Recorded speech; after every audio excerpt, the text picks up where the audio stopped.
各位弟兄姐妹平安，这是耶和华所定的日子，我们当欢喜快乐。感谢天父上帝带领我们来到你的施恩宝座前，同心来敬拜。现在我们一起来关心教会事工。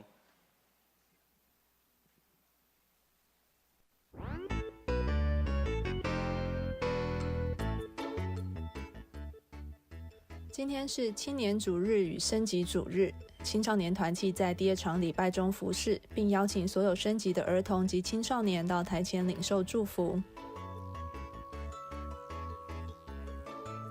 本会干事于淑玲姐妹服侍到8月底，感谢于淑玲干事在本会2年半的忠心服侍，愿上帝带领及祝福她前面的道路。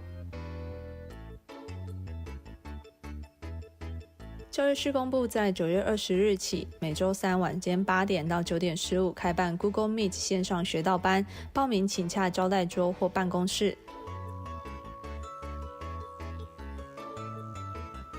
10月1号召开临时会员合会，改选长职，选举长老6名，执事12名。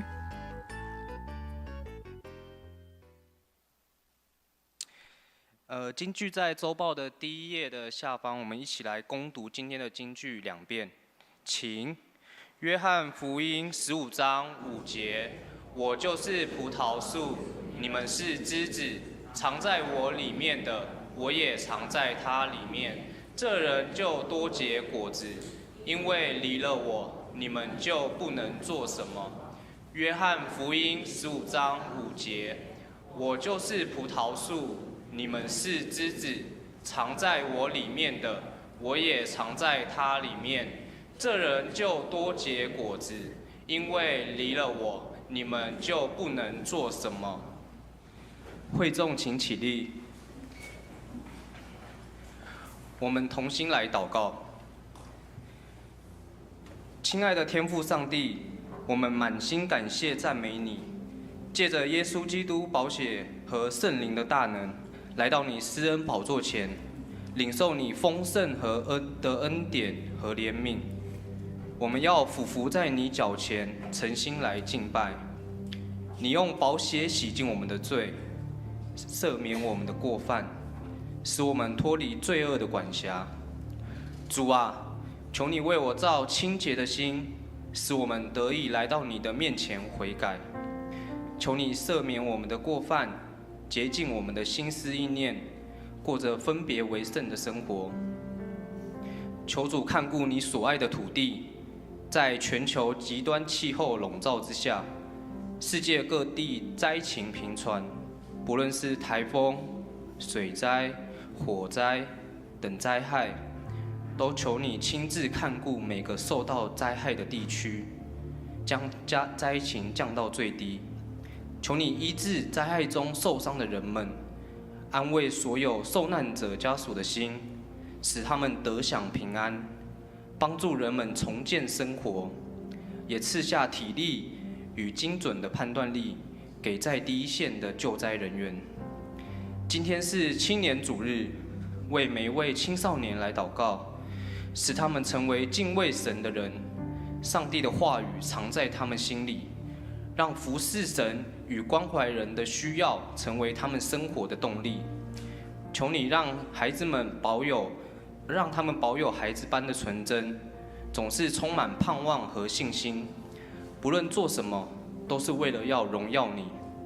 也为即将升级进入人生下一个阶段的孩子们来祷告，为他们预备适合的学校、适合的老师、适合的同学，即便有挑战，也让他们学习与不同的人相处，在不容易的处境中，仍能有所学习、进步、成长，让他们成为一个荣神益人的人，让他们所学是为了服侍你，成为你的器皿。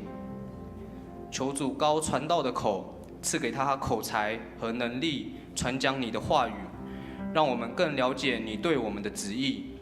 我们愿意专心仰望在你面前，在礼拜中与你相遇，把一切的荣耀归给天上的父神。最后，我们用主教导的主祷文一起来祷告。我们在天上的父，愿人都尊你的名为圣。愿你的国降临，愿你的旨意行在地上，如同行在天上。我们日用的饮食，今日赐给我们，免我们的债，如同我们免了人的债，不叫我们遇见试探，救我们脱离那恶者。因为国度、权柄、荣耀，全是你的，直到永远。阿们。各位弟兄姐妹早安，我们仍然站立在上帝的面前。圣经上的话说，当以感谢进入他的门，当以赞美进入他的院。我们一起来拍手来唱这首圣诗303首，主我要赞美你。让我们预备我们心来赞美我们的上帝。主我要赞美你，尽心尽意，我要传扬你奇妙大全能，归荣耀你生命。主我要赞美你，尽心尽意，你令我找到人生的喜乐。哈利路亚！主我真敬爱你，我真敬爱你，尽心尽意，我要传扬你奇妙大全能，归荣耀你生命。主，我真敬爱你，尽心尽意，你令我找到人生的喜乐。哈利路亚！是的，主，我要服侍你。主，我要服侍你，尽心尽意，我要传扬你奇妙大全能，归荣耀你生命。主，我要服侍你，尽心尽意，你令我找到人生的喜乐。哈利路亚！主，我要服侍你。主，我要服侍你，尽心尽意，你令我找到人生的喜乐。哈利，因你我找到人生的喜乐。你令我找到人生的喜乐。哈利路亚！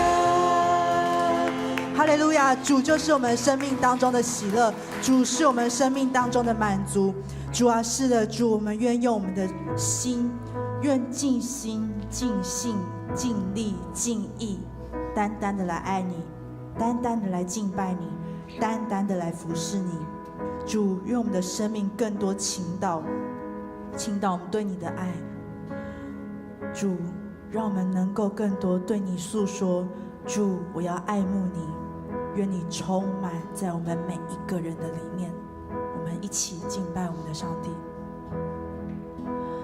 耶稣，我要爱慕你，我要爱慕你，倾倒我的生命，你是我唯一所求，让我心单难可。再来一次说，耶稣，我要爱慕你。耶稣，我要爱慕你，我要爱慕你，倾倒我的生命，你是我唯一所求，让我心单单渴慕你。我心满意，我心满意，我心满意，对你的爱和思念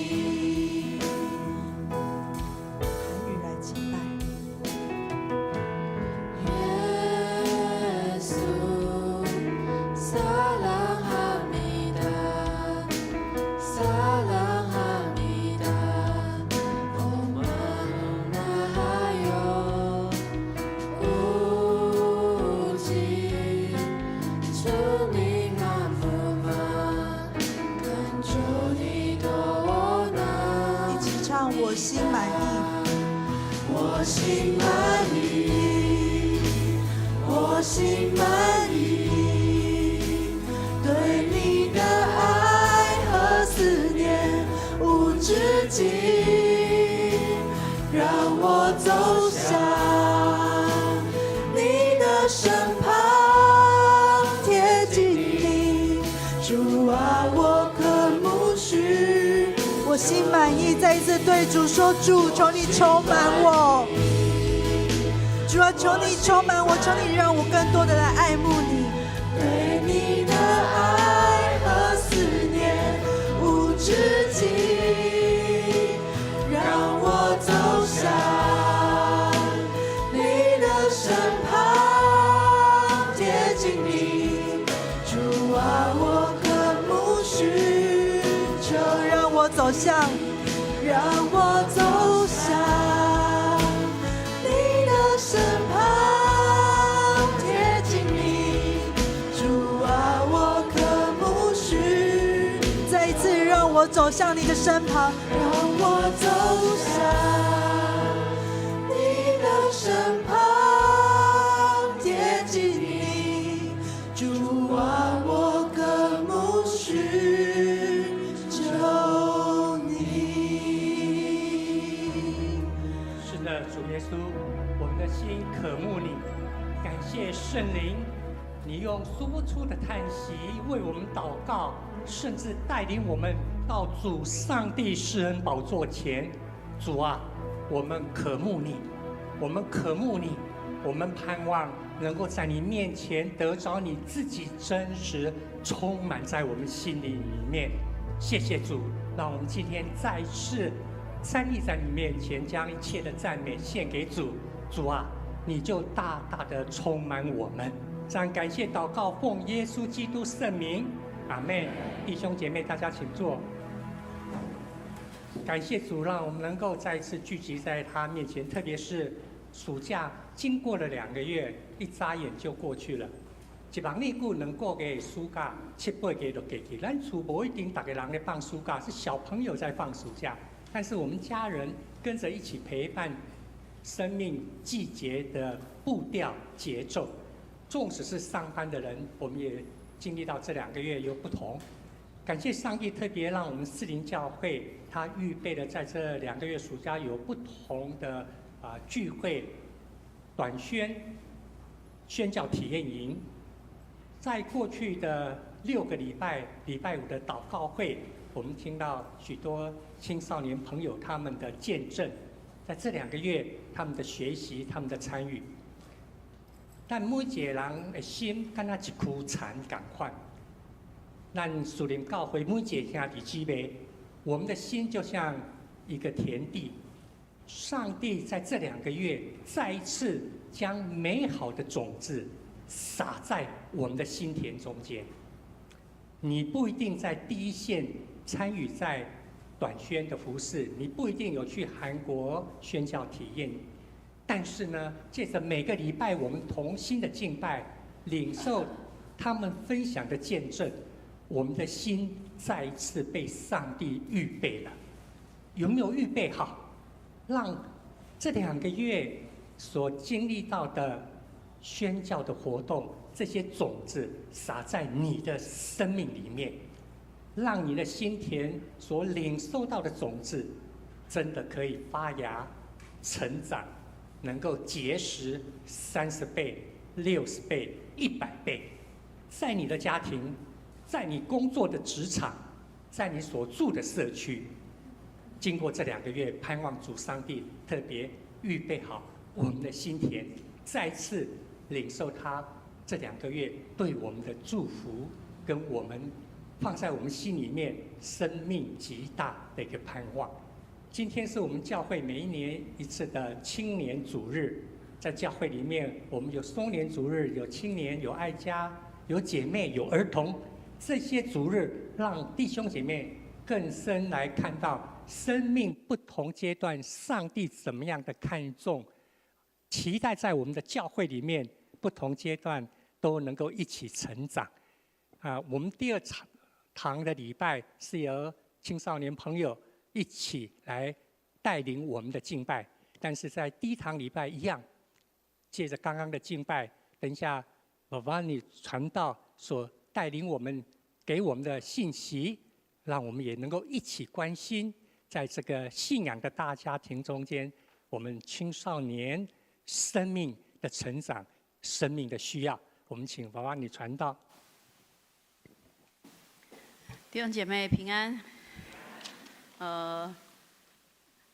牧师说2个月我觉得好像过了一整年了哈。活动有够多的，每一天都有活动。从6月从纽西兰回来以后，我好像在还债我就跟他们说，我是不是在还债？因为去了纽西兰，回来每一天活动非常的满，通通都是宣教的事工不论是青少年的团契的，或者是青年的事工，通通都在教会宣教事工部里面一起来规划。那我们今年特别可能因为疫情解封已经大家回归。我记得我在年初的时候送朋友到机场都还没有人4月份去的时候稍微感觉有些人了，6月出国的时候不一样了。去跟回来那2周人就差很多了然后这个礼拜去韩国的时候，你就已经要非常提前的报到，因为出国的人更多，所以你感受到整个世界的这个活力再回来，大家的活动都开始重新启动。可是在这个重新启动的里面呢，我想在这半年很多牧者的分享也都会提醒我们，我们有预备好吗？经过了2-3年疫情之后，再次启动的这个世界，再次启动的人生，就像这些要准备升级的，其实不止升级的年轻的朋友们，每一个要准备新开学的同学，他们都正在这个阶段。下个礼拜就是接下来这个礼拜，很多人都要开学，陆陆续续开学，他们就要进入一个新的旅程。但是经过这2个月也好，或是经过我们这么长一段时间的疫情的因素，我们臣服着也好，重新出发的我们是什么样的自己？这是我们今天想要跟大家来分享的。但因为呢，今天同时也要把整个暑假他们所经历的这些事工，不能讲他们，应该说我们经历的，对不对？他们只是代替我们在最前线，我们应该是后面代祷者、奉献者，是持续为他们守望的。所以我们今天有一个很重要的任务，是把暑假我们所经历过的这些宣教的事工有一个分享那因为刚刚牧师已经有大致的分享过，这是我们7月第1个礼拜差遣礼的时候，然后所有到上个礼拜为止的短宣事工，参与的弟兄姐妹都在这里面。那我们有2次的营会，儿童营会在茂林，在士林。然后当然有一个很直接，是我们去到瓦乌里教会那他们也有来到台湾的所以我们现在先来看整个暑假宣教事工的影片。那因为影片有点多所以我们一支一支来。我们先从茂林，先从士林短宣的活动影片。困难之中，我仍然赞美；疑惑之中，我仍然祷告。心在水面的星星，刚强壮胆地前进。我的生命在前面为我征战。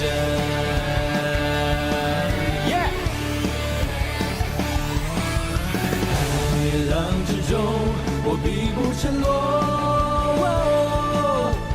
荒野之中，我必不迷路。不退缩，也不害怕，不动摇，更不放弃，因我深信你应许不改变。困难之中，我仍然赞美；疑惑之中，我仍然祷告。心在水面的星星，刚强壮胆地前进。我的生命在前面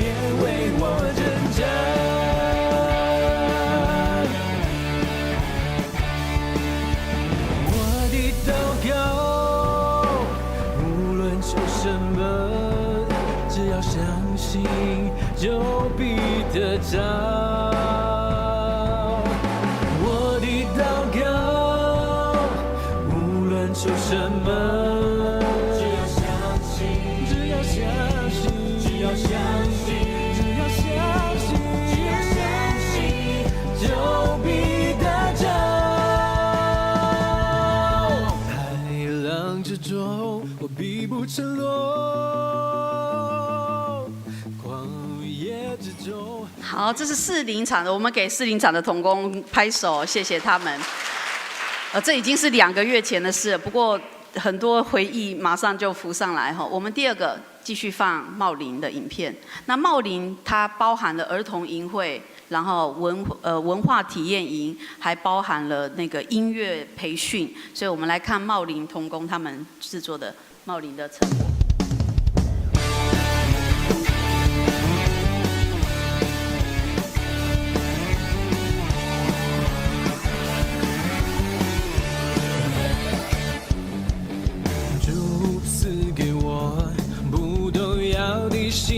在请问王德旺，为什么没有原住民笔筒？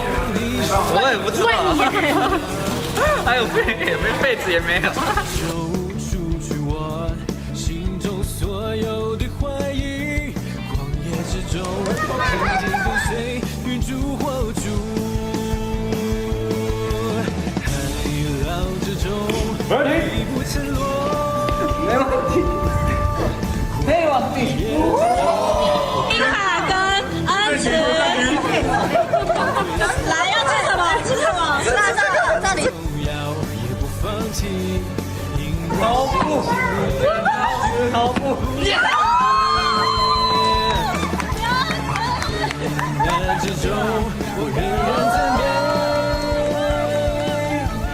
是要发表感言吗？还好吗？超好吃的，超好吃的。刚强壮胆地前进，我的神必在前面为我征战。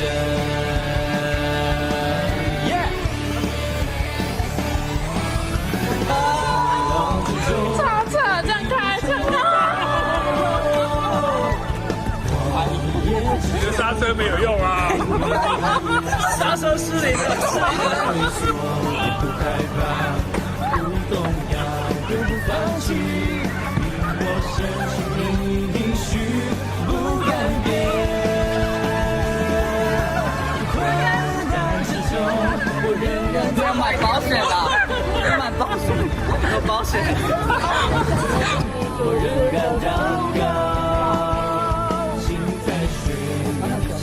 No salt, no salt。这个要抹盐吗？要抹盐。我的神在前面为我征战。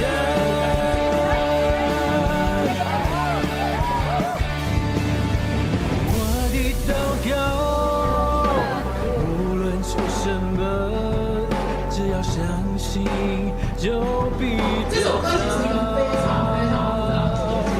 我的祷告，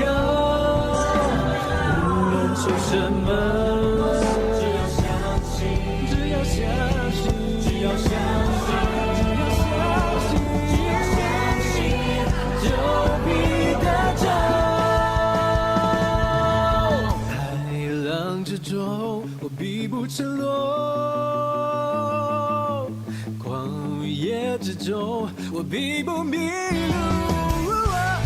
不退缩，也不害怕，不动摇，也不放弃，因我深信你应许不改变。困难之中，我仍然赞美，我要赞美。疑惑之中，我仍然祷告。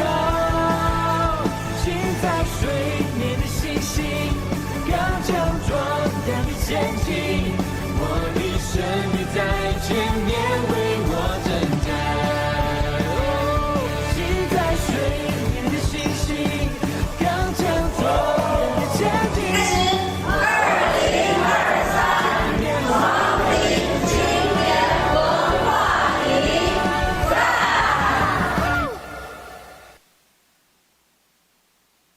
刚刚那个影片还没结束，他们最后还放了那个一首歌，是现场敬拜的诗歌，不过我们不放了哈。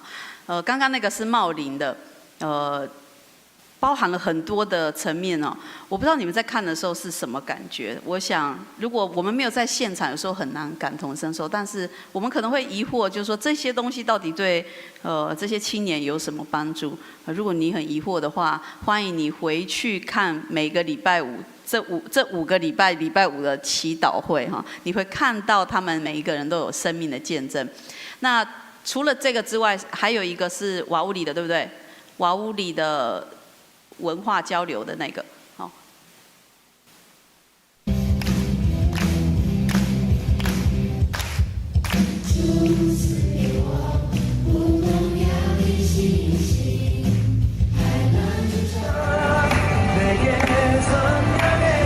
这个已经包含他们来台湾我们接待的部分。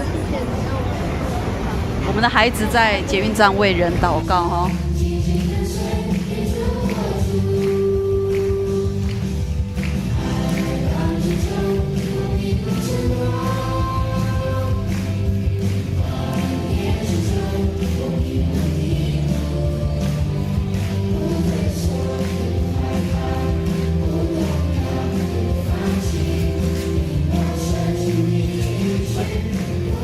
这个都是他们在台湾我们接待的部分，有陪他们一日游，还有我们一起的宣教行动。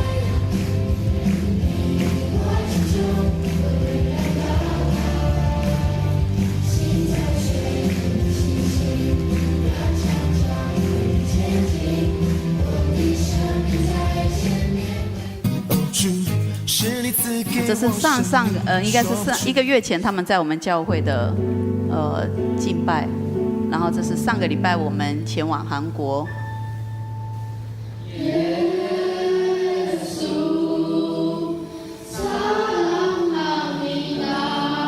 现在这个音档，现在在唱歌的是我们在韩国教会祈祷会的时候他们献诗的，他们平常练习都好小声，那一天特别大声。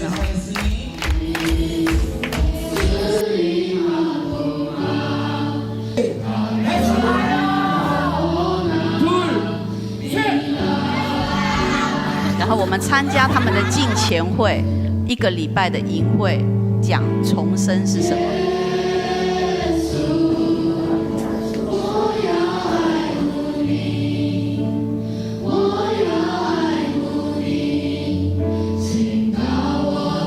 这个学校从国小1年级到国中3年级，全部都坐在那里听重生是什么。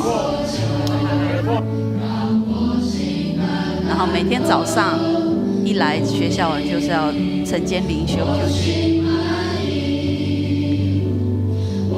这是他们学着去体会，把罪转移到耶稣的身上，为我们代赎的活动。这个是他们有史以来跳最好的一次哈，听说都跳到身体酸痛，这样跳很大力。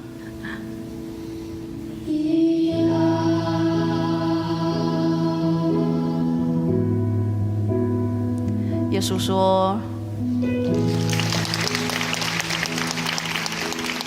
坐在最小弟兄身上，就坐在他身上。”这个是瓦乌里，我们跟他们交流，他们来我们当中接待，然后我们上个礼拜飞过去的，所以等一下还有另外一支，应该是瓦乌里教学校自己做的，但我们先看 ILT 哈 ，ILT 的，你们还记得我们有2个礼拜也接待 ILT 在我们当中，对不对？所以如果你有看星期五祈祷会的话，很多青年都提到这件事，因为迫使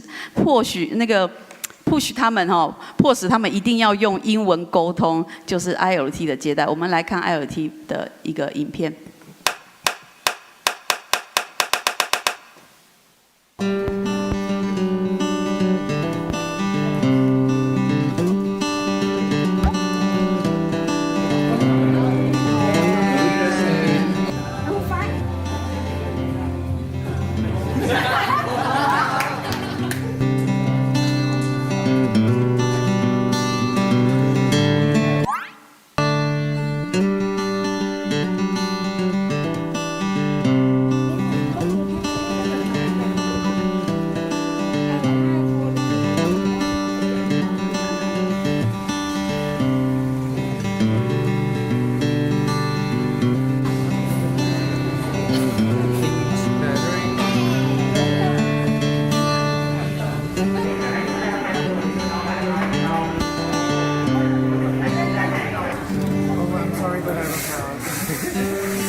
Yes, this is the nightlight Okay. for my little sister.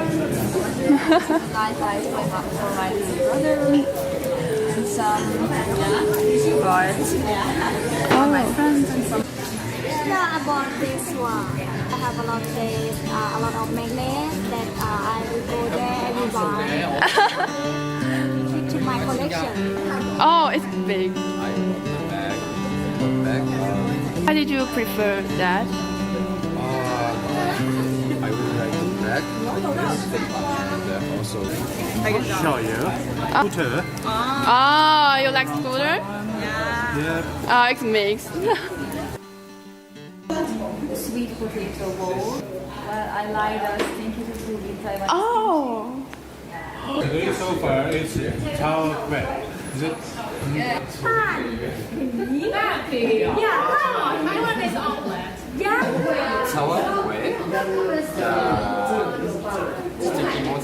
Oh, yeah, yeah.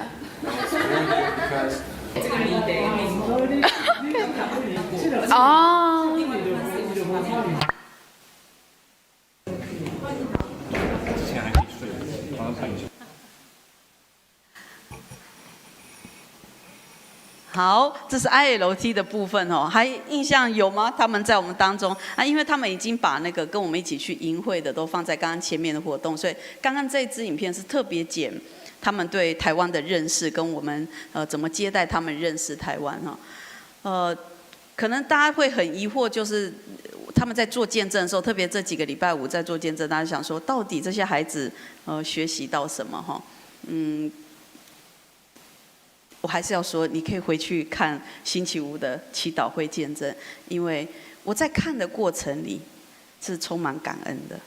虽然影片看起来没有就是很多的技巧哈，连剪辑影片也是一个暑期的活动，因为我们还有一个隐藏版的影会，就是影像训练，但他们就没有为自己剪影片了哈。等一下我看看有没有PowerPoint 里面应该是有。那这是我们这个暑假所经历到的活动的一部分而已，真的是很丰盛。所以我们的孩子每一天来教会的，你不要怀疑他到底是不是真的来教会，很忙哈。每一个活动背后都是很多的预备。在这个过程里呢，特别是我上个礼拜前几天刚从韩国回来，带着我们教会10个小朋友、青少年。那刚刚我们在看到韩国的影片里面，我不晓得你们有没有印象？我刚刚有说，在那里他们学校从国小1年级到国中3年级，然后他们这一次的营会的主题叫做“你重生了吗”哈。题目跟经文就是这个一模一样的经文，然后题目只是叫你重生了吗？那我在这个过程当中有非常大的激励，等一下我们再一起来分享哈。我们先请易阳执事来带我们读今天的经文。约翰福音3章1到6节，有一个法利赛人名叫尼哥德慕，是犹太人的官。这人夜里来见耶稣，对他说：“拉比，我们知道你是由上帝那里来做老师的，因为你所行的神迹，若没有上帝同在，无人能行。耶稣回答他说：我实实在在地告诉你，人若不重生，就不能见上帝的国。尼哥德慕对他说：人已经老了，如何能重生呢？岂能再进母腹生出来吗？耶稣回答：我实实在在地告诉你，人若不是从水和圣灵生的，就不能进上帝的国。从肉身生的就是肉身，从灵生的就是灵。好，这段经文我们非常的熟悉。尼哥德慕来找耶稣询问关于永生，跟耶稣讨论永生。那这个经文我们在韩国的时候，这个无离基督学校他们的开学前的敬虔会，就好像开学前的退休会里，那个牧师很坚持要用这个主题，所以他们在我们去韩国前把教材寄来，要我们全部翻译哈。那时候我心里面有一个很大的疑惑，就是这主题很深哎。你如果看他的教材的话，它不是一般的讨论，它是认真的跟你讲得救是什么，什么叫得救。然后为了这个题目呢，我们的孩子台北去的小朋友青年们跟他们那里的老师吵架，因为他们问了一个问题说：你如果现在死掉的话，你有没有确信你可以进天国？我来问问看这一题好了，你有确据你可以进天国的举手。哇，好，你不太确定你会不会进天国的举手。哦，很诚实哈。好，来，你觉得你不会进天国的举手。哦，没有，不好意思举手了。就为了这一题吵架，为什么？因为我们的孩子说不能，我们不能进天国。他们的老师说那为什么？因为我们还没受洗，这样。哦，这个答案有没有正确？觉得正确的举手。觉得有问题的举手。好 ，OK 哈。显然我们需要请完物理的老师再来给我们上课哈。他就跟小朋友吵架说：你们觉得受洗就可以进天国吗？哈，因为他在问的是你得救的确据是什么？好，那我们的孩子就说：对啊，我就还没受洗啊。所以他说：那你受洗就一定能进天国吗？我们的孩子说：对啊，只要受洗就能进天国啊。那一整天，我知道老师要问的是什么，但我必须要忍耐，因为重建必须要先怎样？先破坏哈。他们无力基督学校的结论就是士林长老教会很强调受洗。有听出问题在哪吗？耶稣来找，尼哥底母来找耶稣，耶稣跟他说：人若不重生，就不能进神的国。然后他说：我实实在在的告诉你，你若不借着水和圣灵重生，你就怎样？不能进上帝的国。这个我们很基本的真理，对我们的孩子很容易变成是一个行为，也就是在这个敬虔会的过程中，他必须要让孩子明白，你得救的确据不是因为你受洗的行动，而是前面发生的什么？心里相信，口里承认耶稣是我的主，相信那位耶稣是上帝的儿子，他从上头被派来为我死为我生。这个事情发生了，你就有得救的确据。受洗只是什么？因为这个事情发生之后产生必然的行为。我现在刚才讲的这一段，国小1年级的小朋友都坐在底下听。我非常非常的讶异哈！我在出发前的时候，其实我心里会觉得说，哇，还要翻译，然后我们的孩子都很对这个部分的真理其实没有那么明白，我们还要翻译，要用这么难的吗？但是这个韩国教会的牧师很坚持的跟我说，他很想分享这个，所以他定了这个主题在这个学校。我非常佩服的是，他们并没有小看每一个孩子哈。这也是为什么我提到在信息里面提到，我们能不能够升级，能不能够突破的关键，在于我们有没有那个眼光。尼哥底母虽然他是一个这么对上帝国度知识了解的人，而且他是犹太人的老师，可是他借着他的经验，只能够认出一些的真相。但是这些真相并不能够，这些经验并不能够帮助我们更多认识真理。也就是尼哥底母来见耶稣的时候，他问的第一个问题非常好。他说：“老师，我从你所做的知道，你一定是神派来的，因为你所做的如果不是从神来的，没有人做得到。”尼哥底母有很清楚的事实分析，而且非常精准。但是这个事实分析只帮助他了解事实，了解真相。唯独圣灵才能够让人明白真理，而这个东西，我们常常用很多的事实跟经验来限制，也是我们常用我们的经验来限制圣灵在我们当中要做的工作，而这是升级最重要的关键，有没有那样的信心？我们的孩子用了2天的时间哦。那个时候第一天上课的时候，引导我们这个台湾班级的老师就很清楚跟我说：“传道，我知道你一定会很想要解释，但请你忍耐哦，也就是叫我闭嘴1天呐哈，看我们的孩子经过1天以后会有什么样不一样的想法长出来。”第一天他们要回家的结论就是因为他们每天回家要学了什么。第一天回家，每个人交出来的我都很紧张哦，都写说我到现在才知道原来受洗不重要，每个都这样写哦，原来受洗不会进天国。哇！我当然有告诉这个韩国的同工们说，为什么我们在这里这么强调有我们的处境的问题哈？因为我们绝大部分的人信有神不太难，相信有神不会太难，可是常常就怎样，只停在信有神，后面就反正我心中有上帝啊，我干嘛要受洗？反正我已经相信他了，我干嘛还要有那样的行动？这是我们之间很大的差别。可是对他们那边的人来讲，你会受洗是因为你已经很清楚确信你信有神，所以确据是在那一刻产生的。那我们花了大概2到3天的时间。你如果现在去问我们这10个当中有3个是6年级毕业生，你去问他们，看他们怎么回答，应该会让你非常诧异。他们很精准的理解这些知识，是在很多的翻译底下。第一天那个老师跟我说你要忍耐的时候，我就说我会忍耐，但是那个协助翻译的老师说他很怕他犯错。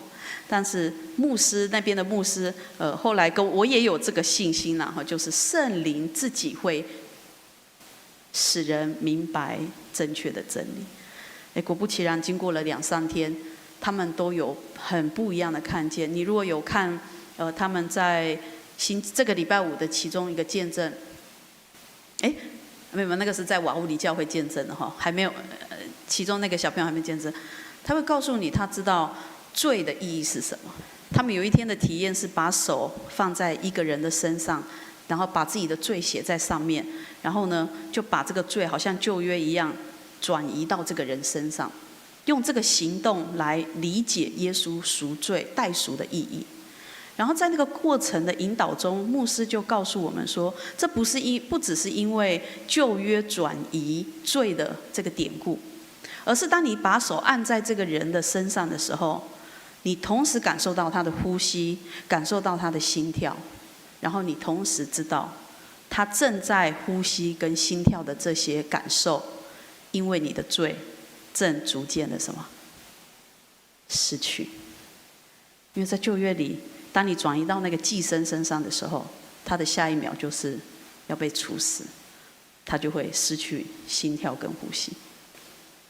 哇，那个体验的过程里，即便是3年级、2年级的小朋友，他们都非常的有感觉。我在那一刻很深刻的体会，我们如果没有那个信心来看待我们的孩子也有机会经历这些事情的时候，我们就会觉得哇，好累哦，去那边要翻译，又是一个只是他们一天到晚就是只想要玩。这是我们今天在尼哥底母的故事里很重要要一起来学习。他们能够升级。透过这些活动，你如果回去看那些见证的时候，接下来这个礼拜五我们还会有见证的，你会看到他们生命有一些的突破跟改变，可能不是完全的，就是这个阶段。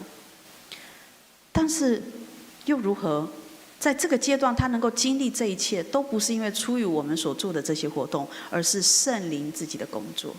要让他们能够对上帝国有信心，以至于他们能够明白他们的未来是要信托给谁。要让他们对耶稣基督有正确的信心，以至于他们能够晓得我是不能，但在主是可以的。我们的孩子在那一天将罪转移到耶稣身上的那个体验之后，还发生了一个冲突。那个冲突之后，这2个冲突的学生都跟我讲话掉眼泪。为什么？第一次这么直接感受到立志行上由得我，行出来由不得我。我平常讲几百遍都没那感觉，在那一天他们很深刻体会到，所以我们需要耶稣。因为我们这么的不足有软弱，所以我们那么需要耶稣。我们如果没有让对他们有正确向圣灵的信心，他们就不会明白他的升级不是靠他的努力，而是靠上帝的恩典。这一切的理解都不是人为的，而是圣灵借着这些过程亲自对他们显明，亲自启示他们。他们即将要迈入新的学期，这是我们第2堂礼拜很重要的一个祝福的重点。但是各位弟兄姐妹，我们也是面对我们自己的信仰旅程，我是不是跟尼哥底母一样，常常用我的经验来限制我继续每一天在上帝里面有新的更新、新的成长呢？求神帮助我们能够有继续的更新跟突破。因为时间关系，我要把信息停在这里。但今天最重要的焦点是让我们知道，那个信心有一个很重要的眼光的焦点是在耶稣身上。所有的一切，我们都是因为主的恩典在这里，我们也是因为主的恩典继续在这里。所以我们教会今年是120周年、130周年。去年我们在青年主日的时候发表《因着你》这首诗歌。今年我们的同工都以为131周年，其实还没有，我们今年就是130周年。但我们问问我们自己，经过了1年的预备，我们有没有真的预备好要进入131了？我们有没有继续将眼光定睛定焦在耶稣的身上，以至于我们不会像尼哥底母去找耶稣，可是我们可能却失落了那最重要的事情。我们可能用知识跟我们过去的经验在信仰走这条路，走到如今，我们可能每一个人还比尼哥底母年轻。但如果主耶稣愿意给他机会，在那个时刻重新经历一个升级，这个升级能够帮助他的生命，也能够帮助他带领人的生命更多走向神。也求主帮助我们，在即将迈入131周年的时候，我们继续因着耶稣，把我们自己谦卑在主的面前，让圣灵来在我们生命重新动工，使我们能够再次升级突破，继续在这个世代成为主所使用的器皿。最后，我们要一起用因着你这首诗歌再次来回应我们的主。我们请敬拜团来到前面，我们用130周年的主题曲，请所有的弟兄姐妹一起来回应我们的上帝。圣愿基督的恩惠在我们身上显大，让我们越来越明白，我们的焦点不是在我们自己的经验，或是我们曾经怎么理解，而是因着耶稣，我们即将继续经历那新的更新的工作是什么？我们一起来敬拜。好，弟兄姐妹，邀请你们从座位上站立起来。我们要用这首130周年的主题曲《因着你》，因着耶稣，我们能够站在这里；因着耶稣，我们能够来聚集。我们一同拍手来敬拜我们的上帝，回应他。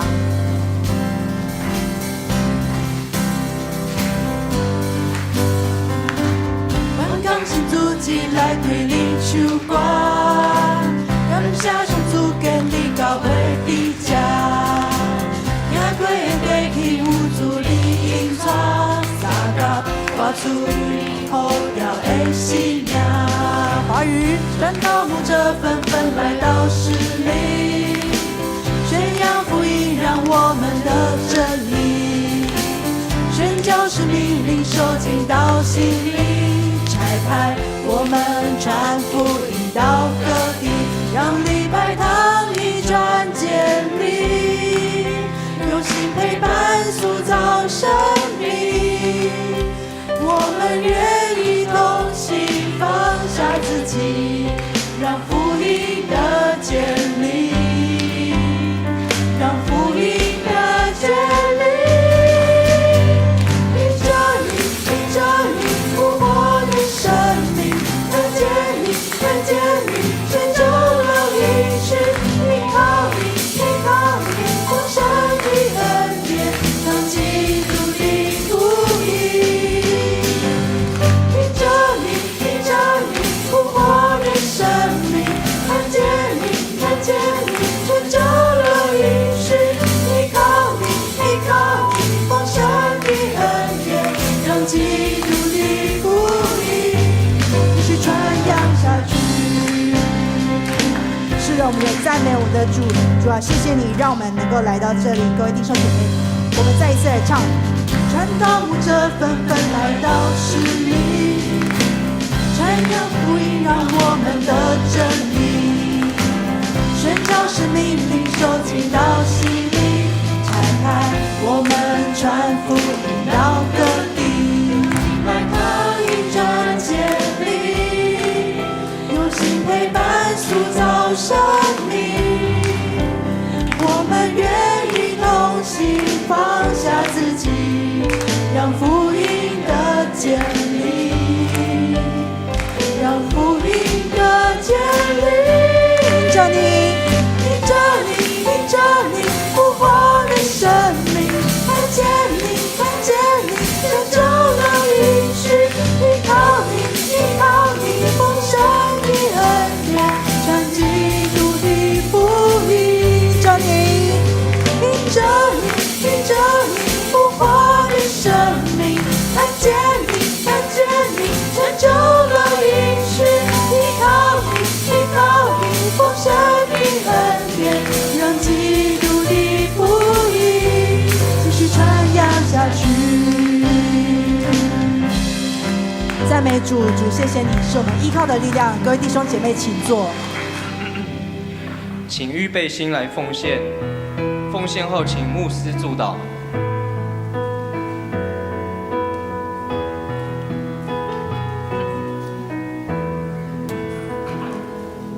你的恩典每天够我用，总有困难也不会逃避，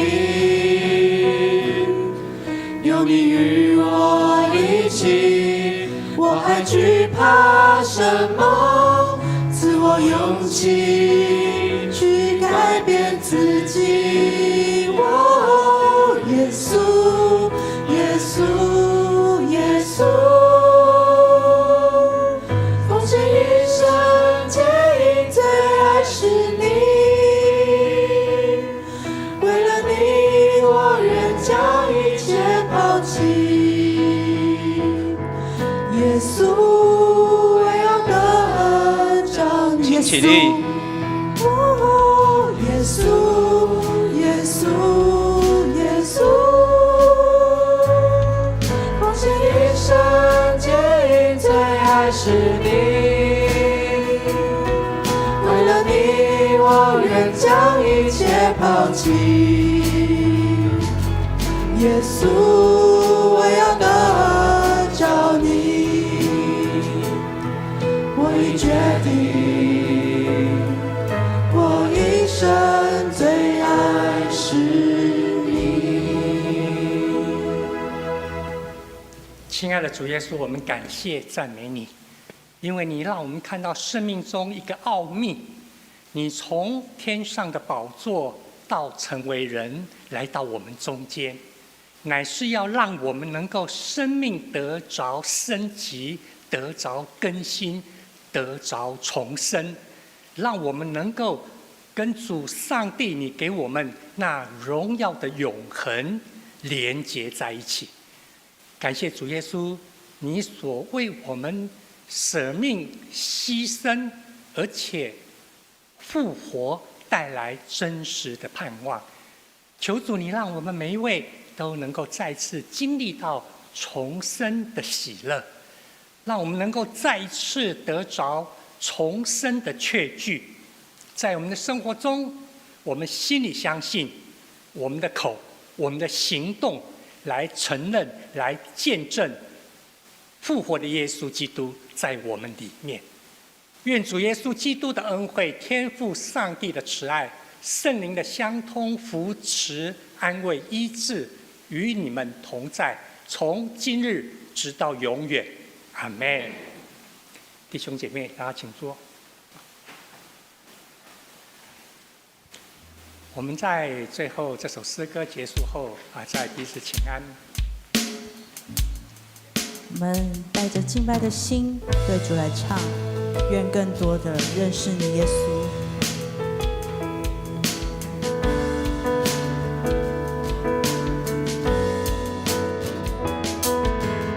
我张开我的双眼，仰望主的容颜，满心感谢主因你大能的双手改变我的生命，你爱不变，哦主，你奇妙恩典充满每一天，你的美好作为让我能重新为你活，我愿更深认识你，我主，我深刻慕神灵的美好同在，没有任何人能与你相比，我愿一生歌唱敬拜耶稣我主，我愿敬拜耶稣我主，我愿一生歌唱敬拜耶稣我主。愿我们用一生来歌唱、敬拜、赞美我们的主耶稣。我们在9月9号、10号有个教会灵修会，所以今天筹办的同工师责执事有一点点的事情来提醒我们跟大家报告。来，好，各位弟兄姐妹平安哦。我们那个灵修会，我们有一个官方的 LINE 群组，如果大家还没有加入的话，可以赶快加入。像一个家庭最好有一个人可以加入，因为我们有一些现在无纸化，我们要环保，所以我们有一些资讯都会在我们的群组上来提供，然后可以看到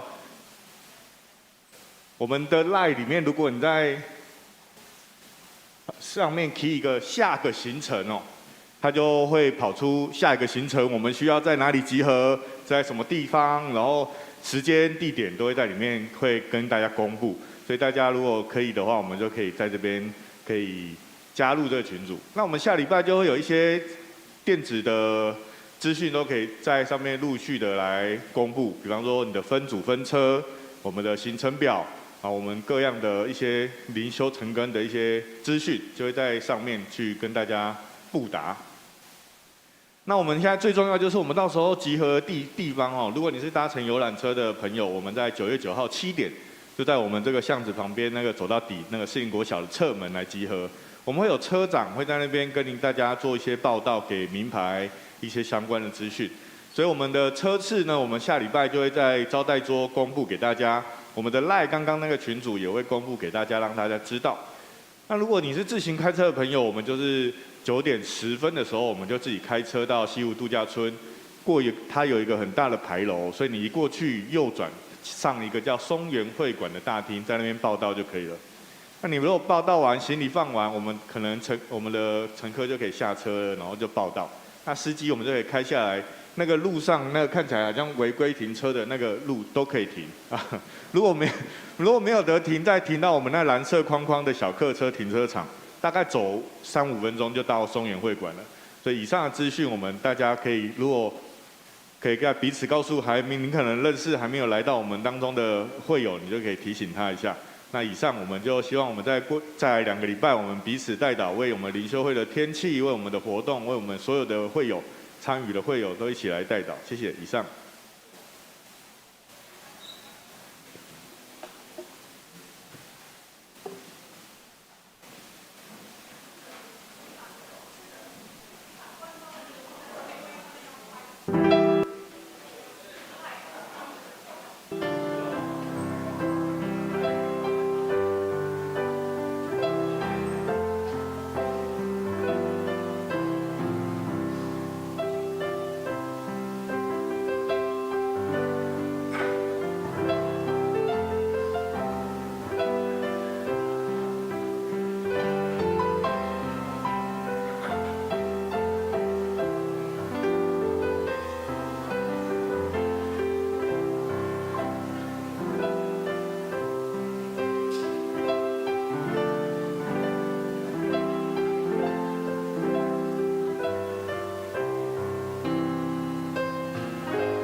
喂，音控是